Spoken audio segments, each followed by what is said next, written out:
അഷ്റഫുൽ മുർസലീൻ വഅലാ ആലിഹി വസഹ്ബിഹി വസല്ലം. അമ്മാ ബഅദ്.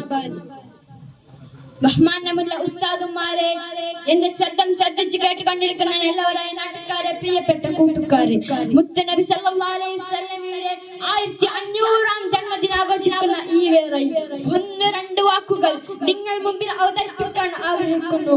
അതിന് അല്ലാഹു തൗഫീഖ് നൽകട്ടെ. ആമീൻ. അതിസൗന്ദര്യമേറിയ മതമാണല്ലോ പരിശുദ്ധ ഇസ്ലാം.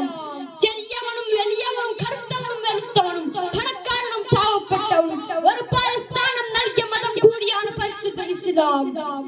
അത് പരിശുദ്ധ കഅബയിൽ ചെന്നാലും അല്ലാഹുവിന്റെ ഭവനമുള്ള പള്ളിയിൽ ചെന്നാലും ഒരു പുല്ലിപ്പോലും വ്യത്യാസമില്ല. അഹിന്ദു മതങ്ങളിൽ ചേർത്ത് നോക്കുമ്പോൾ അവിടെ കാണുന്ന അനീതികളും അനാചാരങ്ങളും കണ്ടുമടുത്ത് പലരും ഇസ്ലാമിലേക്ക് കടന്നു വന്നപ്പോൾ അതിനെ ജിഹാദിന്റെ പേരിൽ ഇസ്ലാമികളുടെ തലയിലേക്ക് കെട്ടിച്ചുമത്താൻ തുടങ്ങി. ഈ സത്യം തിരിച്ചറിയുന്നതിൽ പലർക്കും തോൽവി സംഭവിച്ചു എന്ന് മാത്രം പ്രാർത്ഥിച്ചുകൊണ്ട് എന്റെ